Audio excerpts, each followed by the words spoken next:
জয় ঈশ্বর প্রত্যেককে। ধন্যবাদ জানাই সকল কিছুর জন্য। আমরা আরাধনা করছি।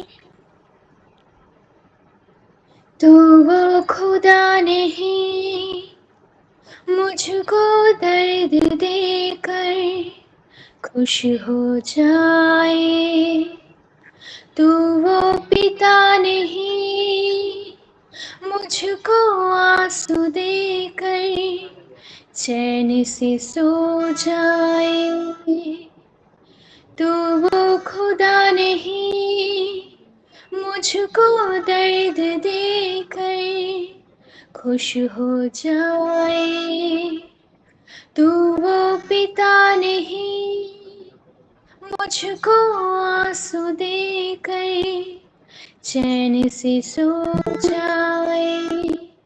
अबा खुदा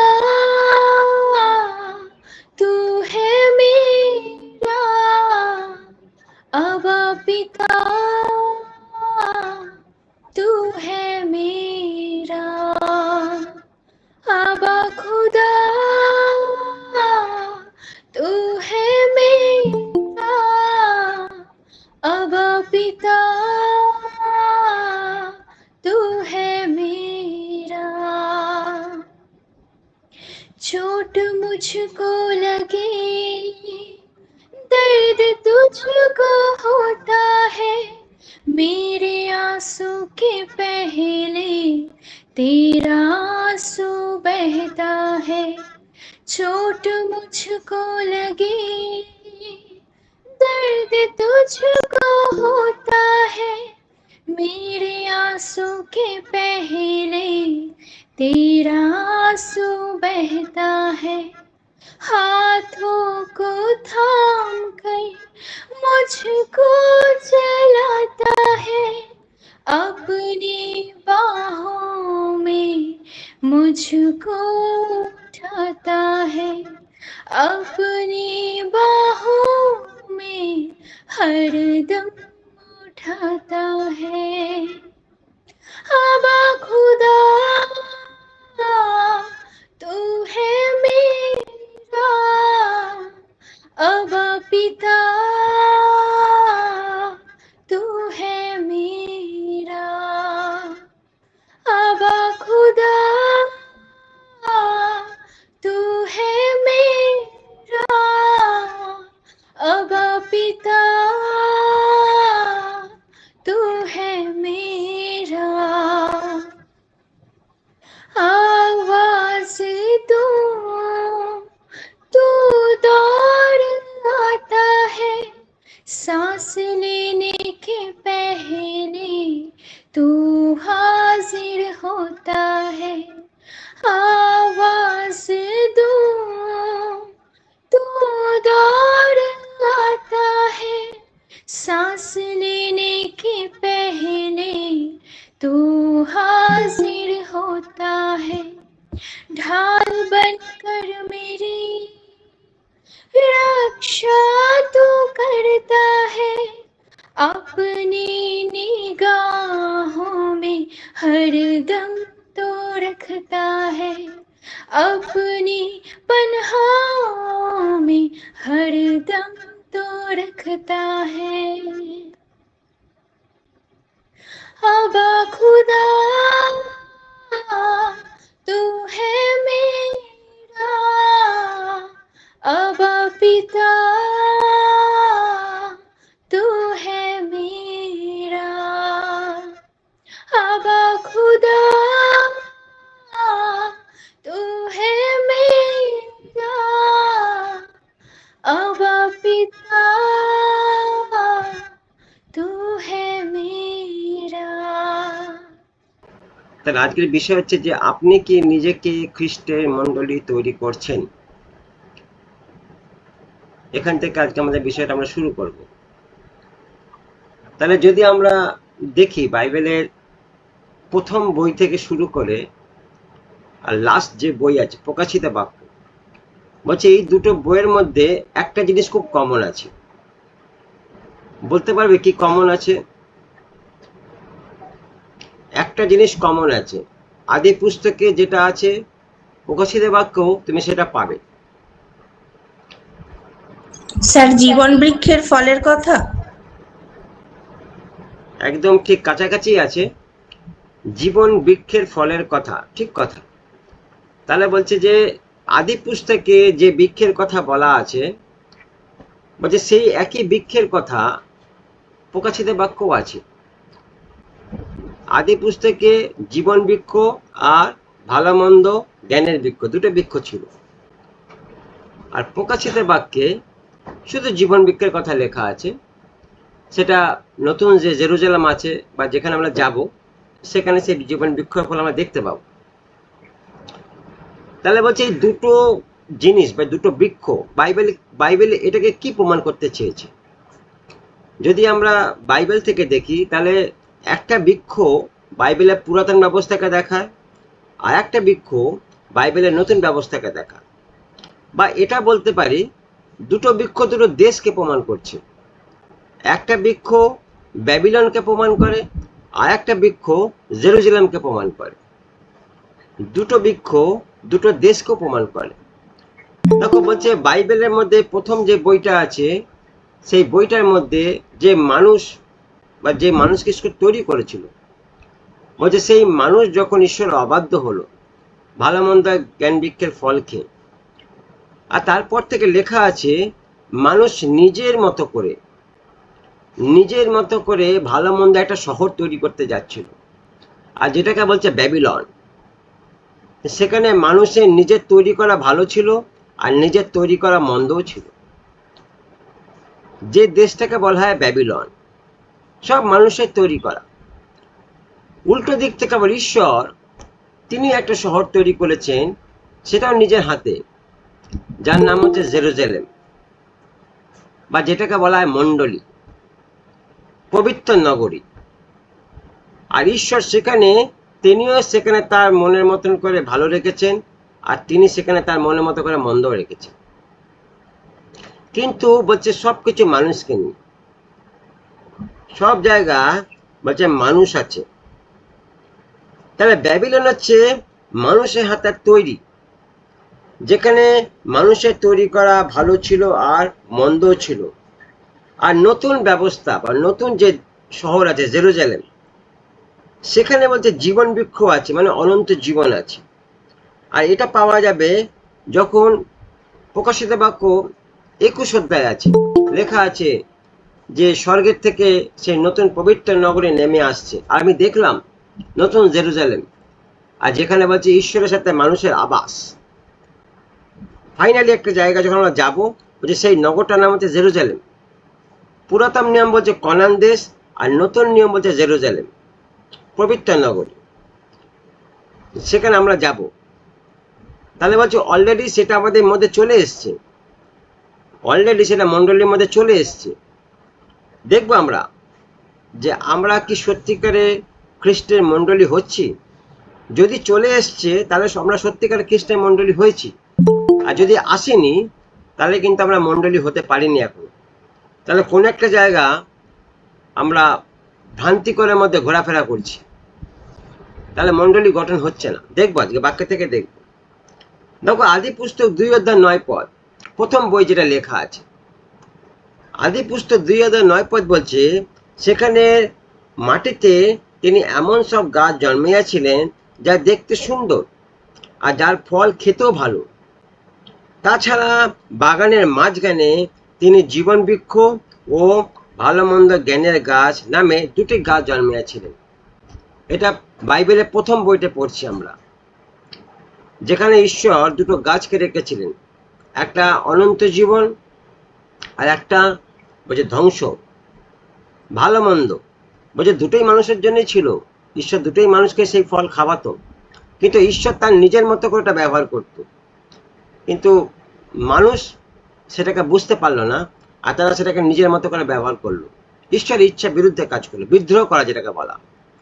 আবার দেখো প্রকাশিত বাক্য 22:14 বলছে, প্রকাশিত বাক্য 22:14 বলছে, ধন্য তারা যারা তাদের পোশাক ধুয়ে ফেলে, যেন তারা জীবন বৃক্ষের গাছের ফল খাওয়ার অধিকারী হয় এবং ফটকের মধ্যে থেকে শহরে ঢুকতে পারে। তার মানে যে জীবন বৃক্ষের গাছ ফল খাওয়ার অধিকার হবে, সে ওই শহরে ঢুকতে পারবে। জেরুজালেম, যেটাকে পবিত্র নগরী বলছে, তার মানে এটা রাখা আছে। তাহলে এখন নতুন নিয়মে কারা হবে সেটা বলছে মণ্ডলী। মণ্ডলীকে বলছে ঈশ্বরের হেড অফিস, বা ঈশ্বর যেখান থেকে বসে কাজ করতে পারে, এটাকে বলছে মণ্ডলী। সেই জন্য বাইবেল বলছে মণ্ডলীকে পৃথক থাকতে, সেপারেট থাকতে, যাতে ঈশ্বর সেখানে বসে কাজ করতে পারে, বা ঈশ্বর সেই মণ্ডলীকে ব্যবহার করতে পারে। যে মণ্ডলী নিজেকে পৃথক করতে পারছে না, সেপারেট হতে পারছে না, মানে ঈশ্বর তাদের জীবনে কাজ করতে পারছে না, বা ঈশ্বর সেখানে বসে কাজ করতে পারছে না। তাহলে এখানে দুটো বৃক্ষ দেখলাম, দুটো জিনিসকে, এক হচ্ছে পুরাতন নিয়ম, এক হচ্ছে নতুন নিয়ম। আর দুটো দেশকেও বলতে পারি, এক হচ্ছে ব্যাবিলন আর এক হচ্ছে জেরুজালেম। পুরাতন নিয়মে ব্যাবিলন ছিল, ব্যাবিলন সারা দেশকে তছনছ করে দিয়েছে। আর নতুন নিয়মে জেরুজালেম, যেখান থেকে যীশু খ্রিস্ট তিনি নিজেকে দেখিয়েছেন। পিতার আদেশ কি করে পালন করতে হয়, পিতার কি করে বাধ্য হতে হয়, কি করে পিতার কাজ করতে হয়, পিতার প্রেম কি, সব তিনি ওখান থেকেই দেখিয়েছেন, জেরুজালেম থেকে। তারা বলছে ঈশ্বর এই দুটো বৃক্ষ কি সৃষ্টি করে খারাপ করেছিল? অনেকে বলে ঈশ্বর তো জানতো, তবে কেন ওই বৃক্ষ ঈশ্বর তৈরি করলো, জ্ঞান বৃক্ষ আর জীবনদায়ী বৃক্ষ কেন ঈশ্বর রাখলো ফালতু? যদি ঈশ্বর জানতো মানুষ খাবে, খেয়ে পাপ করবে, তথাপি ঈশ্বর কেন রাখলো? বলো কেন ঈশ্বর রেখেছে এটা? জানো ঈশ্বর কেন রেখেছিল? বাইবেল বলছে যে পৃথিবীতে পাপ হবার আগে বলছে স্বর্গে একটা পাপ হয়েছে। বাইবেল কোট করেছে এটা, এটা জিএসকেলে আছে। পৃথিবীতে পাপ হবার আগে বলছে স্বর্গে একটা পাপ হয়েছে। কি পাপ হয়েছে না, ঈশ্বর যেমনি মানুষকে তৈরি করে তাদের ফ্রিডম দিয়েছিল, ঠিক তিনি স্বর্গদূতদের তৈরি করে তিনি তাদেরকে ফ্রিডম দিয়েছিলেন, স্বাধীনতা দিয়েছিলেন। এটা ঈশ্বরের গুণ, এটা ঈশ্বরের স্বভাব। তিনি যেমনি মানুষকে তৈরি করে তিনি স্বাধীনতা দিয়েছেন, তুমি তোমার ভালো মন্দ বিচার করতে পারো, ঠিক তেমনি তিনি স্বর্গদূতদের তৈরি করে তিনি ফ্রিডম দিয়েছিলেন, স্বাধীনতা দিয়েছিলেন, তুমি তোমার ভালো মন্দ ঠিক করতে পারো। ঈশ্বর কোনো জায়গায় টেস্ট নেয়নি। প্রথম মানুষকে তৈরি করার আগে স্বর্গদূতকে তৈরি করেছে, ওই জন্য ঈশ্বর টেস্ট নেয়নি। কিন্তু লেখা আছে যে প্রধান স্বর্গদূতদের ছিল লুসিফার, তার মধ্যে একটা জিনিস তৈরি হলো, তার সৌন্দর্য, তার সুন্দরতা, তার যা গাম্ভীর্য ছিল, তার যে স্বর্গে তার আবাস, থাকা, চলন বলন যা ছিল, তার মধ্যে থেকে তার মধ্যে একটা অহংকার তৈরি হলো। আমার থেকে সুন্দর কেউ নেই, আমার থেকে বেস্ট কেউ নেই, আমার থেকে ভালো কেউ নেই, আমি একাই সব। তাহলে আমার আগে একজন আছে, কে আছে না, একটা জ্যোতি আছে, একটা ঈশ্বর আছে। যদি আমি ওনাকে সরিয়ে দিতে পারি, তাহলে ওই জায়গা আমি নিয়ে নিতে পারবো। এটা তার মনে মনে শুরু হয়েছিল। আর বাইবেল বলছে ঈশ্বর অন্তর্যামী, তিনি মানুষের মন পড়তে পারে, জানতে পারে, তিনি স্বর্গদূতদের মনও পড়তে পারে, জানতে পারে। বলছে যিনি সৃষ্টি করলেন, সে সৃষ্টিকর্তার এগেনস্টে কাজ করতে যাচ্ছে। দেখো এটা একটা মূর্খতা, এটা শয়তানের একটা মূর্খতা ছিল। শয়তান জানতো না যে ঈশ্বর কি করতে পারে। ঈশ্বরই ওকে সৃষ্টি করেছে, কিন্তু ও সৃষ্টিকর্তার উপরে যেতে চাইছে, মানে বাবার উপর যেতে চাইছে, ছেলে বাবার উপর যেতে, বাবা হতে চাইছে, এরকম একটা কিছু ব্যাপার চলছিল। লেখা আছে যে ঈশ্বর সঙ্গে সঙ্গে তাকে ওখান থেকে পানিশমেন্ট, মানে স্বর্গের থেকে তাকে পৃথিবীতে পতিত করা হলো। জিএসকেল 28 অধ্যায় আর জিসায় 14 অধ্যায় এই বিবরণ দেওয়া আছে। তাকে কেমন দেখতে ছিল, তাকে কিভাবে ফেলা হলো, সব বিবরণ দেওয়া আছে। আর বলছে ঈশ্বর তারপর ঠিক করলেন যে আমি শয়তানের জায়গা ফাঁকা রাখবো না। স্বর্গে শয়তানের জায়গা ফাঁকা হয়ে গেল, ওখানে তার কেউ নেই, তাহলে ওখানে ফেলে দিয়েছে, তাহলে ওই জায়গা কে নেবে? তাহলে ঈশ্বর বলছে মণ্ডলী তৈরি করলো, মানুষ তৈরি করলো। যে জায়গায় শয়তান আরাধনা প্রশংসা করত, ঈশ্বরকে গৌরব করতে প্রশংসা করত, সেই জায়গা তিনি মানুষকে রাখলেন, আদমকে রাখলেন। তুমি আজ থেকে আমার গৌরব প্রশংসা করবে পৃথিবীতে থেকে। আর তিনি এর জন্য একটা টেস্টের ব্যবস্থা করলেন, যে তুমি আমার কতটা বাধ্য। একজন অবাধ্য হয়ে ওখান থেকে ফলস হয়ে গেছে, তাহলে আমি তোমাকেও একটা টেস্ট নেব, তুমি কি সত্যি আমার তৈরি করা জিনিসটা কি বেস্ট বা ভালো, আমি দেখতে চাই। কিসের মাধ্যমে? একটা টেস্টের মাধ্যমে। নাকি আমি একটা কথা তোমাকে বলবো, তোমাকে শুনতে হবে, তোমাকে মানতে হবে, আর তোমাকে তার বাধ্য হতে হবে, বাস এইটুকুনি কাজ, আর কিছু না। আমি তোমাকে বললাম তুমি এই কাজটা করবে না, মানে করবে না। আলটিমেট কি হলো? বলছে তিনি যেটা ভাবলেন সেটা হলো না। বলছে শয়তান বলছে তাকে নষ্ট করে দিল। কিন্তু বাইবেল বলছে ঈশ্বর লাস্ট দিন, সপ্তম দিনে যখন তিনি সবকিছু তৈরি করলেন, তৈরি করার পর তিনি বললেন সব উত্তম, সব সুন্দর। বলছে সব কিছু দেখতে সুন্দর, সব ভালো। তাহলে ঈশ্বর মন্দ কিছু তৈরি করতে পারে না। ভালো মন্দ যে গাছের যে ফল আছে সেটা মানুষের জন্য দরকার ছিল, খালি মিস্টেক এক জায়গায় হয়েছিল। ওটা ঈশ্বর নিজের হাতে দিত, কিন্তু মানুষ সেটা ঈশ্বরের হাত থেকে নিল না, ওটা আরেকজনের হাত থেকে নিল। আর সে কে? সে ঈশ্বরের শত্রু। বাস এইটুকুনি, আর কিচ্ছু না। যে কাজটা ঈশ্বর নিজের হাতে করত, ঈশ্বর জানে যেটা মানুষের দরকার আছে, আমি নিজে দেবো এটা, কিন্তু বাধ্যতা সহকারে। কিন্তু মানুষ সেটা কার কাছ থেকে নিল? ঈশ্বরের শত্রুর হাত থেকে, শয়তানের হাত থেকে নিল। আর যেটা ঈশ্বর মেনে নিতে পারলো না বা মেনে নিতে পারে না। ঈশ্বর যে মানুষকে নিজের রূপে নিজে গুণে তৈরি করলো, বলছে তারা সেই রূপ সেই গুণটা নষ্ট করে ফেললো একটা অবাধ্যতার মধ্যে থেকে, বিদ্রোহের মধ্যে থেকে। তাহলে বলছে আজকে কি আমরা কি খ্রিস্টের মন্ডলী হচ্ছি? তাহলে বলছে তুমি স্বীকার করো চা না করো, বলছে এই দুটোর মধ্যে যে কোনো একটাতে আমরা আছি 100%। মন্ডলী এই দুটোর মধ্যে যে কোনো একটাতে আছে, নয় ভালো মন্দ জ্ঞান বৃক্ষের মধ্যে আছে, নয় জীবন বৃক্ষের মধ্যে আছে, নয় পুরাতন ব্যবস্থা আছে, নয় নতুন ব্যবস্থা আছে, নয় জেরুজালেমে আছে, নয় ব্যাবিলনে আছে, নয় আত্মিকে আছে, নয় দেহেতে আছে। আচ্ছা 100%, যে কোনো একটাতে থাকতেই হবে তোমার। সিদ্ধান্তের মন্ডলীর জায়গা, যে মন্ডলী কোন জায়গাটা আছে, আজকে আমরা দেখবো যে সত্যিকারের মন্ডলী কোন জায়গাটা আছে। বাক্য থেকে দেখবো আমরা, আর সত্যিকারের মন্ডলী কোথায় থাকার দরকার আছে। তাহলে বলছে একটা জায়গাটা এটা ঠিক যে আমরা যে কোনো একটা জায়গাতে আছি। তাহলে বলছে অন্যটি যেটাকে বলছে যে জ্ঞান দেয় বা ভালো মন্দ গাছ, বলছে সেটা আদমকে ফলো করে, আদমকে অনুসরণ করে। আর যেটা জীবন বৃক্ষ বলছে সেটা যিশুকে অনুসরণ করে, সেটা যিশুকে ফলো করে। তাহলে বাইবেল বলছে যিশু আদম দুজনে ঈশ্বরের বাক্য শুনেছিল।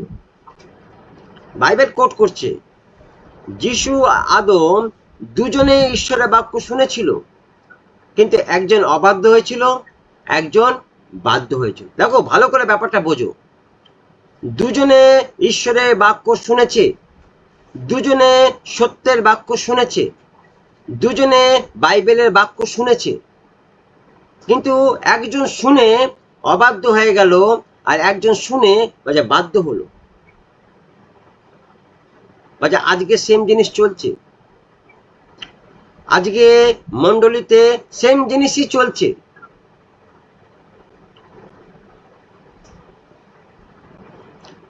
বলছে অনেকে সত্যের বাক্য শুনছে, কিন্তু সে সত্যের বাক্যকে পালনের জায়গা দাঁড়াচ্ছে না। আর অনেকে সত্যের বাক্য শুনছে, আর সেই সত্যের বাক্যকে পালনের জায়গা চেষ্টা করছে, লড়াই করছে। দুটোই মন্ডলী, দুজনেই বলে আমি যিশুকে ভালোবাসি, দুজনেই বলে আমি খ্রিস্টান, দুজনেই বলে আমি স্বর্গে যাব, কিন্তু গড প্রিন্সিপালটা তারা বোঝে না। গড প্রিন্সিপাল কি বলছে আজকে জানতে হবে আমাদেরকে। আমরা কি সত্যি খ্রিস্টের মন্ডলী হয়েছি বা হচ্ছি? দেখো যিশু একটা উদাহরণ দিচ্ছিল, মতি 7 অধ্যায়, মতি 7 অধ্যায় 24 থেকে 27। যিশু একটা উদাহরণ দিচ্ছে, মন্ডলীর বিষয় বলছে। 7 অধ্যায় 24 থেকে 27 কি বলছে দেখো, সেই জন্য বলি যে কেউ আমার এই সমস্ত কথা শোনে ও পালন করে, সে এমন একজন বুদ্ধিমান লোকের মতন যে পাথরের উপর তার ঘর তৈরি করছে। সে কিরকম? এমন একজন বুদ্ধিমান, সে পাথরের উপর ঘর তৈরি করছে। 25 পদ বলছে, পরে বৃষ্টি নামলো, বন্যা আসিল, ঝড় বহিল এবং সেই ঘরের উপর আঘাত করলো, কিন্তু সেই ঘরটা পড়লো না, কারণ তা পাথরের উপর তৈরি হয়েছিল। 26 পদ বলছে, যে কেউ আমার এই সমস্ত কথা শোনে তা পালন না করে, সে এমন একজন মূর্খ লোকের মতো, সে বালির উপর তার ঘর তৈরি করলো। 27 পদ বলছে, বৃষ্টি নামলো, বন্যা আসিল, ঝড় বইল এবং সেই ঘরের উপর আঘাত করলো, আর তাতে ঘরটা ভেঙে পড়লো, কি ভীষণ ভাবে না সেই ঘরটা পড়ে গেল। তাহলে এই পদে যিশু কি বলতে চাইছে? দেখো ভালো করে শোনো। এই পদে যিশু তাদের সাথে কথা বলছিলেন যারা সত্যের বাক্য শোনে কিন্তু মেনে নিতে পারে না, যাদেরকে বাইবেল বলছে মূর্খ, যাদেরকে বাইবেল বলছে বোকালো। হিতোপদেশ 9 অধ্যায় লেখা আছে, মূর্খ আর চালাক লোকের মধ্যে একটা পার্থক্য দিয়েছে, পুরো 9 অধ্যায়টাই। যদি 9 অধ্যায় পড়ো হিতোপদেশ, তা দেখবে ওখানে দুটো লোকের বিবরণ দিয়েছে, যারা মূর্খ তাদের কি চরিত্র, যারা বুদ্ধিমান তাদের কি চরিত্র। তাহলে বলছে যে যে লোক ঈশ্বরের বাক্য শোনে কিন্তু মেনে নিতে পারে না, সত্যকে মেনে নেওয়া খুব কঠিন, সচ্চাই বোধ করওয়া হতা হিন্দিতে বলে। আর এরা প্রতিদিন চার্চে যায়, প্রতিদিন ঈশ্বরের বাক্য শোনে, আর এরা সব জায়গায় হ্যাঁ হ্যাঁ হ্যাঁ হ্যাঁ মেলায়। আমিও জানি, আমিও করি, আমিও বিশ্বাস করি, সব ঠিক আছে, কিন্তু পালনের জায়গা নেই, বাধ্যতার জায়গা নেই, তারা বাধ্য হতে পারে না, পালন করতে পারে না, কিন্তু বাইরের একটা ছবি বানিয়ে রেখেছে, হ্যাঁ আমি একদম সব ওকে, একদম বেস্ট, আমি যিশুর জন্য জীবন দিয়ে দেবো। যখন দেবার সময় আসবে দেখুন সবার আগে ওই পালিয়ে গেছে। এরকম অনেকে আছে। দাদা ভাই কি বলছেন আপনি? আমি প্রভুর জন্য প্রাণ দিতে রাজি আছি, আর যখন সত্যিকার দেওয়ার সময় আসে দেখি বাবু নেই, ভ্যানিস।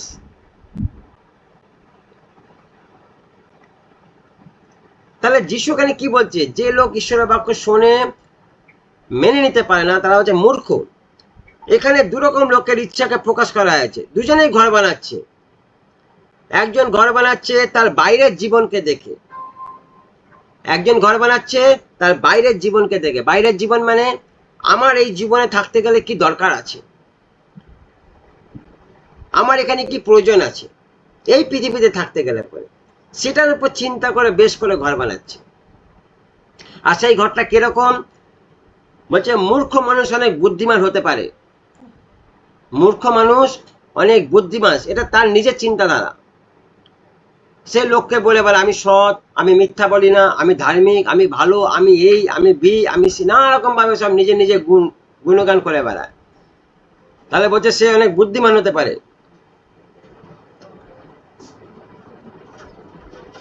বা রাজনীতি বা অন্য মামলা অনেক চালাক হতে পারে, কিন্তু আত্মিক জীবনে বলছে সে সবচেয়ে বড় বোকা।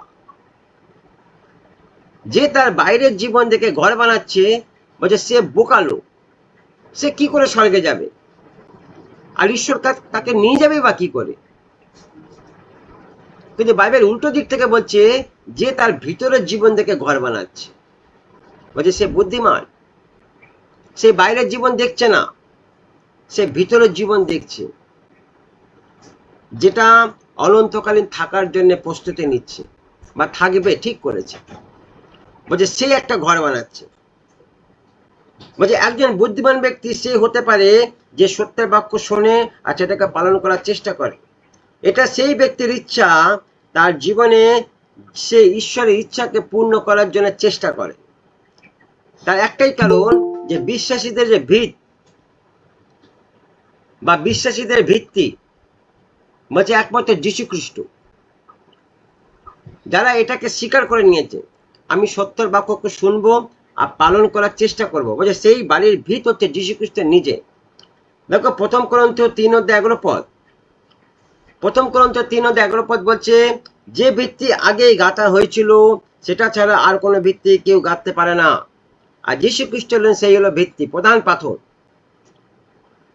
যে সত্যের উপর ঘর বানাচ্ছে। তাহলে মূর্খ ব্যক্তি ঈশ্বরের বাক্যকে শোনে কিন্তু তার জীবনে প্রয়োগ করতে চায় না। বাইবেল বলছে দুজনে ঘরকে বানিয়েছিল, কিন্তু দুজনের ঘরকে টেস্ট করা হবে। বাইবেল বলছে দুজনেই ঘর বানাচ্ছে, মূর্খ ঘর বানাচ্ছে, বুদ্ধিমানও ঘর বানাচ্ছে। আর মূর্খ কারা? যারা নিজেদের খুব বুদ্ধিমান মনে করে।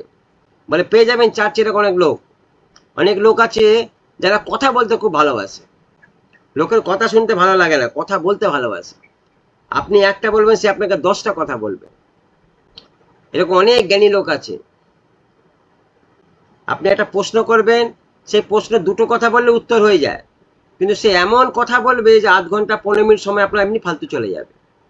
আর যেটা আপনার শুনতে একসময় ইরিটেট লাগে, বিরক্ত লাগবে। একটা প্রশ্নে 2টো কথা বললে উত্তর হয়ে যায়, আপনি বুঝে যাবেন। কিন্তু সে এত বেশি করে কথা বলবে যে তখন আপনার বিরক্ত লাগবে। তাহলে বলছে এরকম অনেক লোক আপনি পেয়ে যাবেন চার্চের মধ্যে, মণ্ডলীর মধ্যে পেয়ে যাবেন, যারা অতিরিক্ত কথা বলে। আর তারা মনে করে আমরা কত বুদ্ধিমান, আমরা কত চালাক। তাহলে বলছে দুজনেই ঘর বানাচ্ছে, আর দুজনের ঘরকে টেস্ট করা হবে। লেখা আছে ঝড় আসবে, দুজনের ঘরেই আসবে। যে বালির উপর বানাচ্ছে তার ঘরেও ঝড় আসবে, যে পাথরের উপর বানাচ্ছে তার ঘরেও ঝড় আসবে। তাহলে ঝড়ের মাধ্যমে কে কিসের উপর ঘর বানিয়েছে তা জানা যাবে, সে পাথরের উপর বানিয়েছে না বালির উপর বানিয়েছে। দেখো বাইবেলে এরকম অনেক লোকের কথা লেখা আছে যারা নিজেদের ঘর বানিয়েছিল, আর তারা সত্যিকারে পাথরের উপর ঘর বানিয়েছিল। যদি আমি আয়ুবের কথা ধরি বা ইয়োবের কথা ধরি, ইয়োব কিরকম ঘর বানিয়েছে চিন্তা করো, তার জীবনে কিরকম ঝড় এসছে চিন্তা করো। আমরা দেখেছি, ওটা কাল্পনিক ঘটনা নয়, ওটা সত্য ঘটনা, বাস্তব। ইয়োব বলছে যে শেষ পর্যন্ত স্থির থাকবে সেই পরিত্রাণ পাবে। ইয়োব তাই ছিল, শেষ পর্যন্ত স্থির ছিল, সেই জন্য দেখো ইয়োবের পরিত্রাণ ছিল। যা হারিয়ে গেছিল তার দ্বিগুণ পেয়েছে। আবার পৌলের জীবনে দেখো, পৌলের জীবনে ও পাথরের উপর ঘর বানিয়েছে। বিশাল ঝড় পৌলের জীবনে এসেছিল, কিন্তু ছেলে পালিয়ে যায়নি, হার মেনে যায়নি। শেষ জীবনের প্রতি স্থির ছিল, দাঁড়িয়ে ছিল প্রভুর সাথে। দেখো সেই ঘরে পরিত্রাণ পেয়ে গেছে।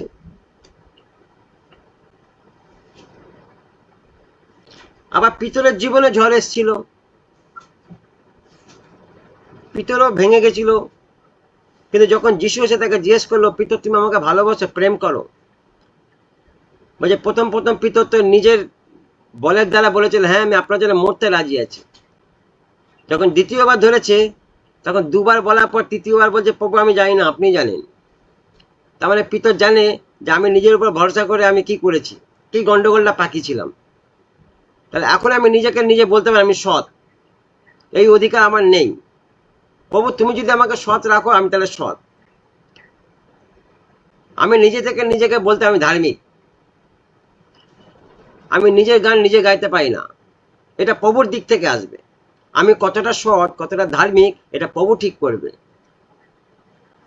আর তার উপর বেশ করে একটা সম্পর্ক প্রভুর সাথে তৈরি হবে।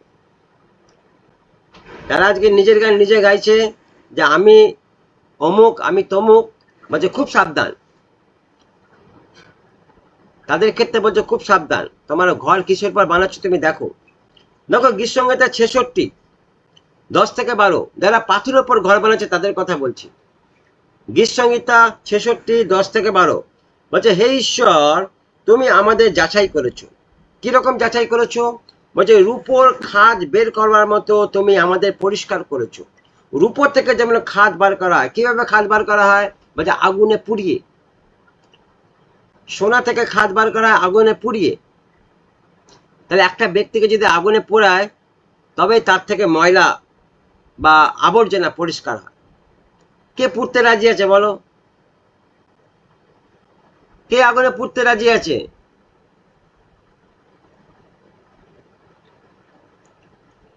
কে রূপো হতে চায় না খাদ হতে চায় বলো? কি হতে চাও, রূপো না খাদ? রূপো রূপো। আচ্ছা রূপো হতে চাও, বাহ বাহ বাহ, তাহলে আগুনে পুড়তে হবে। আজকে যারা মনে করছে সত্যিকারের সত্য বিশ্বাসী এবং যিশুর রক্ত দ্বারা সিল করা নতুন চুক্তিতে প্রবেশ করেছে বা করবে এবং ঈশ্বরের ইচ্ছা বাধ্য জীবন যিশুকে অনুসরণ করবে, যারা মনে করছে তারা পাথরের উপর ঘর নির্মাণ করছে এবং জেরুজালেমে যোগদান করবে, তারা তাদের জীবনে একবার, বাইবেলের মধ্যে একটা বই আছে যে বইয়ে 3টে অধ্যায় আছে, আর বইটার নাম হচ্ছে মথি, মথি 5, 6, 7। বলছে এটাকে পড়ে একবার নিজের জীবনের সাথে মিলিয়ে নি, যে সত্যি কি আমার ঘর পাথরের উপর তৈরি হচ্ছে। যেখানে বলছে পর্বদত্ত উপদেশ, শিষ্যত্বের ট্রেনিং, যেটা যিশু তার শিষ্যদেরকে দিচ্ছিলেন। কি করে তুমি আমার শিষ্য হতে পারবে, কি করে তুমি একটা সত্যিকারের মণ্ডলী হতে পারবে। মানে যারা আজকে যেটা মনে করছে যে আমি আমার ঘর পাথরের উপর তৈরি করছি, তাহলে মতি 5, 6, 7 এটা পড়ে নিয়ে নিজের জীবনের সঙ্গে ট্যালি করে নিক, বুঝে নিক যে সত্যি কি আমার জীবনে এরকম কিছু হচ্ছে। তাহলে মানুষ নিজের চোখে নিজের সৎ হতে পারে, কিন্তু তাতে কিচ্ছু ঈশ্বর এসে যায় না। মানুষ নিজের চোখে নিজে বুদ্ধিমান হতে পারে, তাতে ঈশ্বরের কিচ্ছু এসে যায় না। কিন্তু যদি মানুষ ঈশ্বরের চোখে সৎ না হয়, তাহলে মানুষের অনেক কিছু এসে যাবে, অনেক কিছু। তার জীবন চলে যাবে নরকে, কেউ বাঁচাবার থাকবে না। যদি ঈশ্বর তোমার শত্রু হয়ে যায়, তাহলে কে তোমাকে বাঁচাবে? তাই তো বাইবেল বলছে, যদি ঈশ্বর তোমার শত্রু হয়ে যায়, কে তোমাকে বাঁচাবে? কে আছে আর তোমাকে বাঁচাবে? তাহলে তুমি এই কাজটা করো না, ঈশ্বরকে নিজের শত্রু করে দিও না। এটা তাদের কথা বলা হচ্ছে যারা বিশ্বাসী, যারা সত্যের বাক্য শুনেছে, আর যারা নিজেদের গর্বের সাথে বলে আমি খ্রিস্টান, এটা তাদের কথাই বলা হচ্ছে। কিন্তু তারা দিন দিন যত যাচ্ছে, তাদের অনেক কিছু পরিবর্তন হচ্ছে, অনেক কিছু তাদের জীবনের মধ্যে রং বদলাচ্ছে। দেখো হিব্রুয় 5:9 বলছে, হিব্রুয় 5:9 বলছে, এইভাবে যখন তিনি পূর্ণতা পেলেন, যীশু খ্রিস্টের কথা বলছে, এইভাবে যখন তিনি পূর্ণতা পেলেন, তখন তার বাধ্য সকলের জন্য তিনি অনন্ত জীবনের পথ হলেন বা খুলে দিলেন। তার বাধ্যতা, তার মানে যীশু খ্রিস্ট যদি অবাধ্য হতেন, তাহলে আমরা আজ অনন্ত জীবনে যেতে পারতাম না, আমাদের ওই পথ খোলা হতো না। কিন্তু তিনি পৃথিবীতে এসে পূর্ণভাবে বাধ্য হলেন, আর তার বাধ্যতার মধ্যে থেকে অনন্ত উদ্ধারের পথ খুলে গেল। তাহলে যারা আদমকে অনুসরণ করে, তারা ঈশ্বরের প্রতিজ্ঞা অনুসারে চলার চেষ্টা করে না, কিন্তু তারা ঈশ্বরের প্রতিজ্ঞা জানে 100%। আদম ঈশ্বরের বাক্য জানতো, আদম ঈশ্বরের বাক্য শুনতো। আর যারা আদমকে অনুসরণ করে, বলছে তারা ঈশ্বরের বাক্য জানে, ঈশ্বরের প্রতিজ্ঞা জানে, কিন্তু তারা সেটা পালন করে না। বলছে এরা আদমের বংশ, এরা আদমকে অনুসরণ করছে। আর তারা বিপরীতে কি করে জানো? তারা বিপরীতে কি করে? বলছে তারা শয়তানের প্রতিজ্ঞাকে এই পৃথিবীতে প্রমাণ করে। কিরকম ভাবে? বলছে ওরা ঈশ্বরের অবাধ্য হয়ে কার কথা শুনলো? ঈশ্বরের অবাধ্য হয়ে কার কথা শুনলো? শয়তানের কথা শুনলো। তাহলে যারা আদমের বংশ, যারা আদমকে অনুসরণ করে, তারা এই পৃথিবীতে, এই মণ্ডলীর মধ্যে বলছে শয়তানকে প্রমাণ করে, বা শয়তানের বাক্যকে তারা নিয়ে আসে।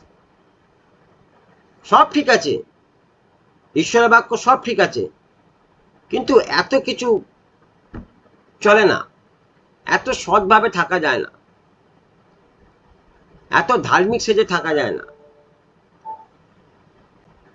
একটু একটু তো জগতের সাথে মিশতেই হবে, জগতের কালচারের সাথে মিশতেই হবে।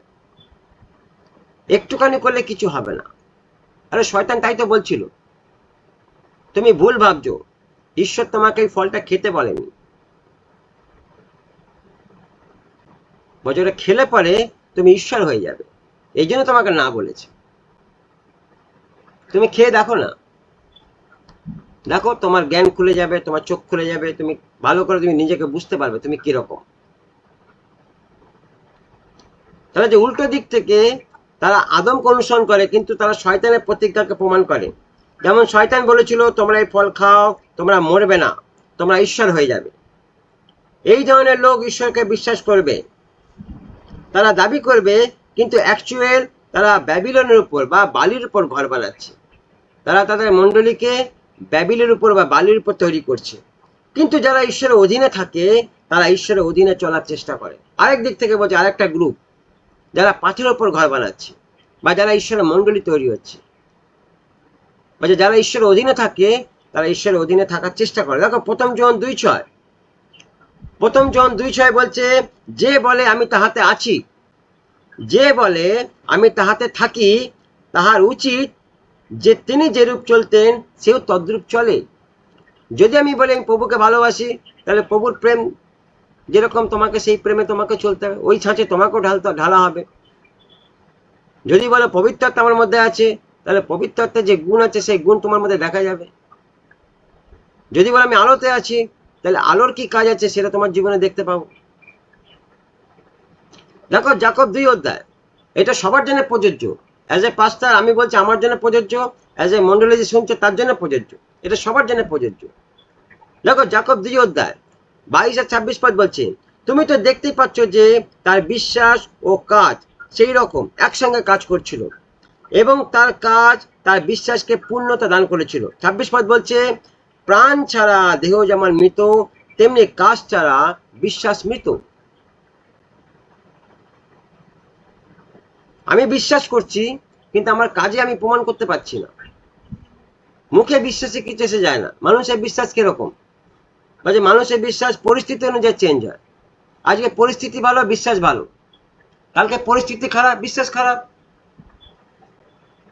আজকে পরিস্থিতি ভালো, হালেলুয়া, প্রেজ দ্য লর্ড, কালকে পরিস্থিতি খারাপ, এটা কেন হলো, ওটা কেন হলো, এরকম হওয়া উচিত ছিল না, হলো, এই তখন শুরু হয়ে গেল। তাহলে পরিস্থিতি ভালো, বিশ্বাস ভালো, পরিস্থিতি খারাপ, বিশ্বাস খারাপ, এই বিশ্বাস ঈশ্বর দেবে না, বা এই বিশ্বাস ঈশ্বর কাজ করবে না। ঈশ্বরের বিশ্বাস বলছে অটুল, আর ওই বিশ্বাসে কাজ থাকবে, ওই বিশ্বাসের মধ্যে অ্যাক্টিভিটি থাকবে। দুটো পদ পরে শেষ করব। প্রকাশিত বাক্য 21:2 পড়ো। একটা হচ্ছে জেরুজালেম, একটা ব্যাবিলন। দেখো দুটো কথাই লেখা আছে। প্রকাশিত বাক্য 21:2 পড়ো একজন, রিঙ্কি পড়ো। প্রকাশিত বাক্য 21:2 বলছে, আর আমি দেখিলাম পবিত্র নগরী নূতন জেরুজালেম স্বর্গ হইতে ঈশ্বরের নিকট হইতে নামিয়া আসিতেছে, সে হ্যাঁ, আপন বরের নিমিত্ত বিভূষিতা কন্যার ন্যায় প্রস্তুত হইয়াছিল। আমেন। সেই আপন বরের নিমিত্তে বিভীষিত কন্যার ন্যায় প্রস্তুত হয়েছিল। নতুন জেরুজালেম, সে তার প্রভুকে খুশি করার জন্য সেজেছে, নতুন সাজে সেজেছে। আর এখানে কারা যাবে? বলছে যারা পাথরের উপর ঘর বানাবে, যারা ঈশ্বরের মণ্ডলী হয়েছে বা হচ্ছে। আর একটা জায়গা দেখো, প্রকাশিত 18 অধ্যায় 4 থেকে 5 পদ, ওটাও পড়ে নাও একবার। 18:4-5 বলছে, পরে আমি স্বর্গ হইতে এইরূপ আর এক বাণী শুনিলাম, হে আমার প্রজাগণ, উহা হইতে বাহিরে আসো, যেন উহার পাপ সকলে সহভাগী না হও, এবং উহার আঘাত সকল যেন প্রাপ্ত না হও, কেননা উহার পাপ আকাশ পর্যন্ত সংলগ্ন হইয়াছে, এবং ঈশ্বর উহার অপরাধ সকল স্মরণ করিয়াছেন। এটা হচ্ছে তারা যারা ব্যাবিলনের উপর ঘর বানাচ্ছে, যারা বালির উপর ঘর বানাচ্ছে, তারা বলছে পৃথক হও, সময় আছে, যতদিন প্রাণ আছে ততদিন সময় আছে। বলছে মণ্ডলীর জন্য এটা বারে বারে বলা হচ্ছে, পৃথক হও, আর নিজেদেরকে বারে বারে চেক করো।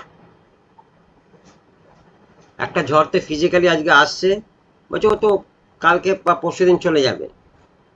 বলছে জীবনে একটা ঝড় আসবে যেটা চলবে ননস্টপ, আর এই ঝড়ের মধ্যে তোমার ভিতরে যত মলিনতা আছে সব উড়িয়ে নিয়ে চলে যাবে, আর তোমাকে পরিষ্কার করে দেবে। মানে এই ঝড়কে আসতে দাও, অ্যালাউ করো জীবনের মধ্যে। বাবু তুমি আমাকে পরিষ্কার করো, আমার দুর্বলতাকে সবলতা করো, আমার যেখানে যেখানে আমার মলিনতা আছে বা যে কাজগুলো তোমার কাছে আসতে বাধা দেয় সেইগুলোকে ভেঙে দাও, গুড়িয়ে দাও, যাতে আমি তোমার কাছে স্বচ্ছ পরিষ্কার যোগ্য রূপে দাঁড়াতে পারি। অ্যালাউ করো জীবনের মধ্যে, নিজেকে ভয় গুটিয়ে রেখো না। আর ঈশ্বর করবে, দরকার আছে। যদি না করে ঈশ্বর, তুমি নিজে থেকে পরিষ্কার হতে পারো না। আমি নিজে থেকে পরিষ্কার হতে পারি না, আমি নিজে থেকে ভালো হতে পারি না, আমি নিজে থেকে ধার্মিক হতে পারি না, আমি নিজে থেকে সৎ হতে পারি না। এটা কোনো মানুষের গণ্ডির মধ্যে নেই। বলছে মানুষ জন্মের থেকে পাপী, সে নিজে থেকে ভালো হবে কি করে? আজকে যারা এই কথাগুলো বলে ভুল কথা বলে। ঈশ্বর যদি তোমাকে পরিষ্কার না করে তুমি কখনোই পরিষ্কার হতে পারবে না। আর তুমি যেটাকে পরিষ্কার মনে করছো তাহলে তুমি বালির উপর ঘর বানাচ্ছ, তুমি কিন্তু পাথরের উপর ঘর বানাচ্ছ না। ওই জন্য জীবনে ঈশ্বরকে কাজ করতে দাও, হোক একটু কষ্ট হবে, একটু প্রবলেম হবে, সহ্য করো, বেঁচে যাবে, বেঁচে যাবে। আর যদি এখন থেকে যদি তুমি ঠিক করেছো না আমি আমার মতো করে, তাহলে প্রভু জানে। প্রভুর ধন্যবাদ।